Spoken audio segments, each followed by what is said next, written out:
ஆண்டவராகிய இயேசு கிறிஸ்துவின் விலையேறப்பெற்ற பரிசுத்தமுள்ள நாமத்தில் அன்பின் வாழ்த்துக்கள். சோர்ந்து போய் அல்ல, மெதுவாய் அல்ல, கர்த்தருக்காய் தீவிரமாய் ஓடுகிற செயல்படுகிற நல்ல நாட்களாய் மாறட்டும். கர்த்தருக்கு ஸ்தோத்திரம். 7வது எட்வர்ட் மன்னர் வாழ்ந்த நாட்களில் நடந்த சம்பவம். பொதுவாக அந்த நாட்களில் கடிதங்கள், போக்குவரத்துகள் எப்படி இருந்துச்சுன்னா, பறவைகளை பயன்படுத்தினாங்க. புறாக்கல்ல கட்டிடுவாங்க, கொண்டு போகும். ஊர் மக்களுக்கு தண்டரா மூலம் தெரியப்படுத்துவாங்க. நான் சின்ன வயசுல கூட அதை பார்த்துருக்கேன். எங்கள் ஊரில் பஞ்சாயத்தில் ஏதாவது அறிவிக்க விரும்பினால் அங்கே பணியாற்றுகிற ஒரு நபர் கையில் ஒரு கொட்டு கொடுத்து எல்லோரும் எட்டி பார்ப்பாங்க. உடனே சொல்லுவாங்க, இன்னைக்கு இந்த சம்பவம் நடக்க போது அப்படி சொல்லிட்டு போவாங்க. தண்டரான்னு சொல்லுவாங்க. அதை குதிரைகளை கொடுத்தாங்க. பின்னாட்டில் கொஞ்சம் வேகமாக கடித போகணுங்கிறது குதிரைகள் கொடுத்தாங்க. குதிரை வீரர்கள் தாமதித்தார்கள். வழியில் படுத்துருவாங்க, சோர்ந்துருவாங்க, லேட்டாக போவாங்க. ராஜா இருந்து கோவப்பட்டார். அவர் சொன்னார், கடிதத்தை வேகமாய் கொண்டு போக வேண்டும், இல்லாட்ட உங்களுக்கு மரண தண்டனை என்றார். கடிதம் கொண்டு போகிற அந்த பையிலே அந்த தூக்கு மரத்தினுடைய படத்தை போட்டிருந்தார். பயந்து வேகமாய் திரும்பி வந்தார்கள்.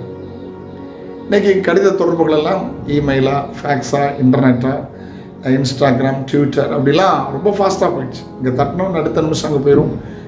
ஆன்லைனில் உட்காந்துருக்குறோம். சோர்வுக்கு ஒரு நாள் நம்ம இடம் கொடுக்கவே கூடாது. ஆண்டவன் நல்லவன். ஆமென். துரிதமாய் செயல்படுகிறது. ஆமென். துரிதமாக செயல்படுங்க. சோம்பலுக்கோ சோம்பேறித்தனத்துக்கோ இடம் கொடுத்து விடாதீர்கள். வாசிக்க கேட்கலாம் கர்த்தருடைய வார்த்தையை. ஏசாயா 5:26. அவர் தூரத்தில் உள்ள ஜாதியாருக்கு ஒரு கொடியை ஏற்றி, தூரத்தில் உள்ள ஜாதியாருக்கு ஒரு கொடியை ஏற்றி அவர்களை பூமியின் கடையாந்தரங்களிலிருந்து பயில் காட்டி அழைப்பார். பயில் காட்டினா விசில் அடிச்சு அழைப்பார். அதான் பயில் காட்டி.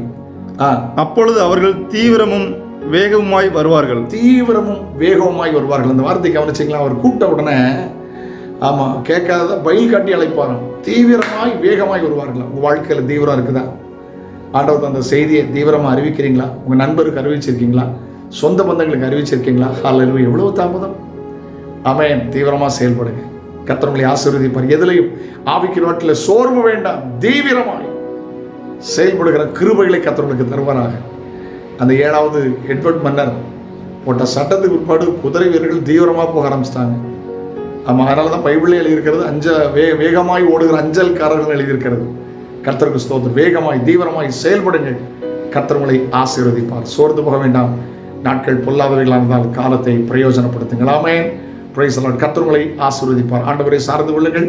இயேசுவுக்காக, இயேசுவால், இயேசுவோடு கூட தீவிரமாய் செயல்படுங்கள். தகப்பனே, இயேசுவின் நாமத்தில் ஜெபிக்கிறோம். தீவிரமாய் செயல்பட கிருபை தாரும். நன்மை கிருபை தொடரட்டும். இயேசுவின் நாமத்தில் ஜெபங்கள் பிதாவே. ஆமென். நாளை சந்திக்கிறேன். அதோடு கிருபைகளை தாங்கட்டும். God bless you. Have a nice day.